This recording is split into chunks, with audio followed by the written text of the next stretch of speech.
Nicosi, segundo candidato, se trata de Ilidio Abreu, él es doctor, médico cirujano y opta por la gobernación del estado Carabobo, también por esta alianza de Un Nuevo Tiempo y también Unión y Cambio. UNT Única, ¿cómo estás, Ilidio? Muy bien, Bienvenido. gracias. Gracias por la Mira, oportunidad de hablarle un poco a nuestra gente. Sí, vale, porque los espacios están tan reducidos en esta cortísima campaña electoral. ¿Está difícil? ¿Está fácil? ¿Cómo va? Bueno, todos los retos tienen su grado de dificultad y sin duda una campaña tan corta, tan atípica y con una serie de complejidades diferentes a las pasadas tiene que ver con que es rudo, pero ahí estamos, peleando la cara siempre por Carabobo. Sin rendirse. Sin rendirse, eso está prohibido. Mira, Ilidio, ya te iba a decir idilio, pero También me dicen así, es el idilio de mi padre y mi madre. Bueno, claro, encaja perfectamente en eso. Tú vienes de ser concejal, también fuiste candidato a la Asamblea Nacional en el año 2015, o sea que tienes ya un trabajo político hecho, pero la intención tuya de llegar a la gobernación del estado Carabobo, ¿hacia dónde va? ¿Cuál es el enfoque? Sí, mira, en principio es importante decir el por qué, ¿no? Después de tanto luchar y de tanto conocer nuestro estado, fundamentalmente desde la costa carabobeña, Puerto Cabello, Juan José Mora, y luego los Valles Altos, que es quien me llevan a la Asamblea Nacional, y conocer la realidad, uno se pregunta, caramba, ¿por qué razón? Y piensa rápidamente en los niños que van a la escuela, pero también los que no van a la escuela porque en casa no hay que comer. Piensas en los jóvenes que a esta hora están pensando en irse del país. Piensan en los profesionales, trabajadores obreros que se meten la mano en el bolsillo y una quincena no alcanza absolutamente para nada. O ese venezolano que está a las puertas, o carabobeño a las puertas de un hospital pidiendo el milagro a Dios de que aparezcan las medicinas o el cupo quirúrgico. ¿Y cómo no motivarte? ¿Y cómo no dar la cara? ¿Cómo no ser sensible a tantos problemas que existen para entonces decir presente a pesar de las dificultades? Claro. Esa es la razón. ¿Cómo lidiar entonces, con base a lo que dices, con esa apatía, con ese poco entusiasmo o con esa palabra, bueno, que a mí en lo particular me disgusta mucho, que es la resignación? ¿Hay resignación en el pueblo carabobeño? No, en lo absoluto. Tal vez un poco de desesperanza, ¿no?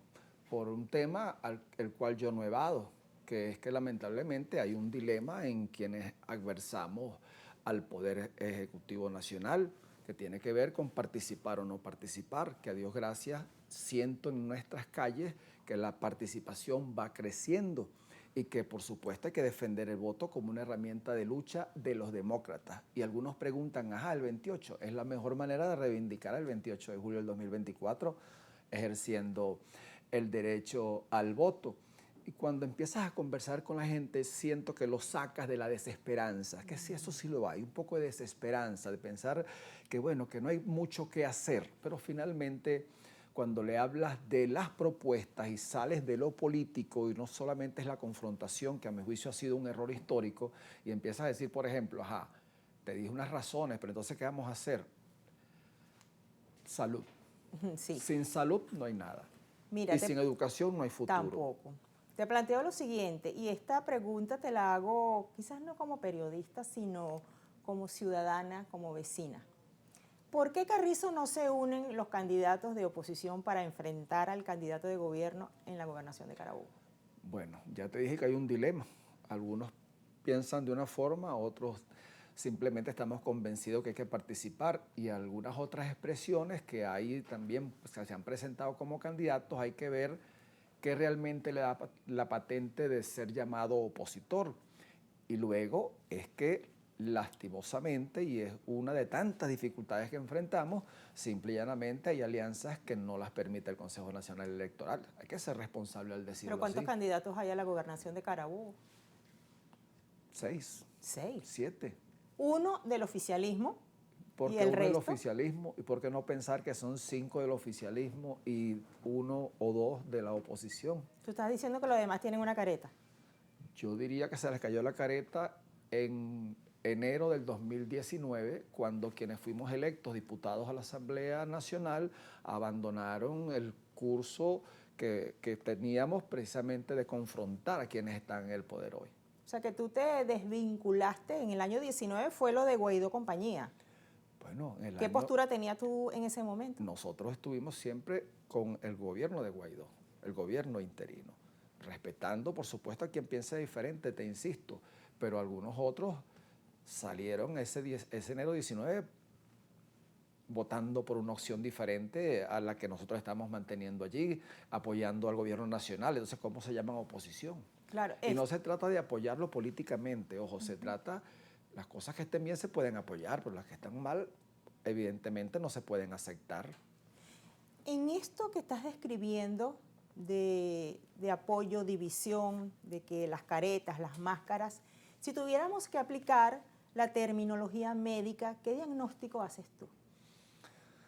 Bueno, complejo, ¿no? Ahí hay patologías bien difíciles, pero yo siempre digo que apegado a la ciencia médica y a Dios Todopoderoso, las cosas se resuelven. Hoy, manteniendo la fe y no solamente en Dios Todopoderoso, sino en nuestro pueblo, yo estoy seguro que vamos a salvar a este paciente que se llama Venezuela y se llama Carabobo. Así como a Dios rogando, con el mazo dando. No me gusta eso del mazo. Ay, eso se lo dejo a otro. Bueno, pero tú sabes a lo que me refiero, al claro, concepto, al trasfondo de esa frase. Pero fíjate, saliendo un poco de lo político, insisto otra vez, ¿qué hacer en Carabobo? Carabobo tiene rato con mucho marketing y pinturita por aquí, pinturita por allá, pero la salud. Nosotros estamos obligados a revisar y a reconstruir toda la red de ambulatorios de nuestro estado. Y cuando digo es completamente, la infraestructura está en el suelo, dotarlo de las medicinas, de los insumos necesarios y que empiecen a trabajar las 24 horas del día, porque la mayoría pasan semanas cerrados o una consulta de 4 horas al día. La gente no se enferma en horario ejecutivo. Luego de dotar en principio de una ambulancia a cada uno de esos ambulatorios, sobre todo los que están muy distantes de los principales centros de salud, que vale decir, ¿cuáles principales centros de salud? Hospitales como el Princelar, el Hospital Central de Valencia, el Hospital de Bejuma, el Hospital de Mariara, que son hospitales que fueron construidos, menos el de Mariara, hace muchos años para una población mucho menor y que tampoco dan abasto a atender a todos los pacientes y que están abandonados y que no tienen los insumos. Es necesario nuevamente retomar, revisar esos hospitales, recuperar su infraestructura, dotarlos y construir un centro materno-infantil.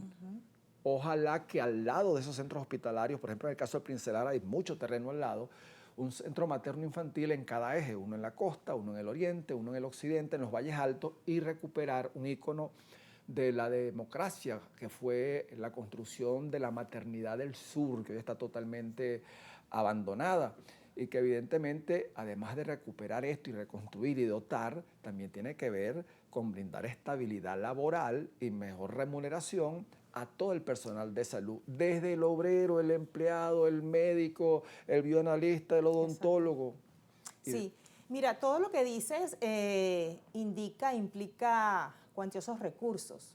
¿Cuál es tu propuesta para que eso llegue a término y pueda solventarse esas dificultades que estás manifestando? Sí, mira, lastimosamente hay un retroceso con el tema de la ley de descentralización y la ley de puertos.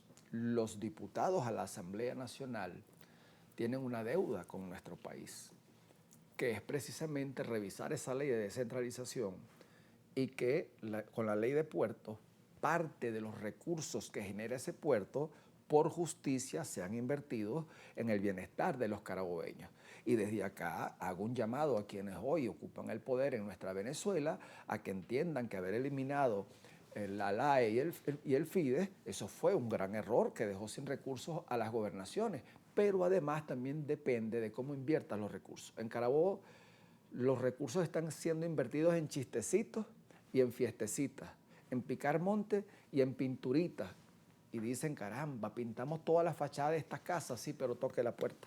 Vea cómo está la casa por dentro. Vea si la nevera tiene alimentos o si la nevera está funcionando. y pare de Y contar. si la familia está completa o están afuera. Sí, pues eso es un temazo. Mire, Lidio, se acaba este segmento contigo y tus palabras finales para que tu electorado sea convencido para que vote. Claro. Bueno, ya con muy poco tiempo, lástima que no pude explicar todo el plan para la educación. Hablar de educación es hablar de nuestros niños y hablar de nuestros jóvenes. Pero fíjate, hoy Pero yo bien no breve. tengo, por supuesto, yo no tengo la menor duda de que esta cosa va a cambiar, que esta situación va a cambiar. Yo no tengo la menor duda que nuestro pueblo está poco a poco entendiendo que es necesario votar, no tenemos otra herramienta. No me anoto en la violencia y no me anoto en quienes están esperando que venga yo no sé quién a resolver los problemas que tenemos que resolver los venezolanos. Y estoy dado a ser el gobernador absolutamente de todos los carabobeños. Gracias, Ilidio, por habernos acompañado aquí en Kikosis. Gracias a ti. Nuevamente también para ti éxito en esta carrera electoral. Gracias. Vamos a la pausa, enseguida venimos con el tercer candidato.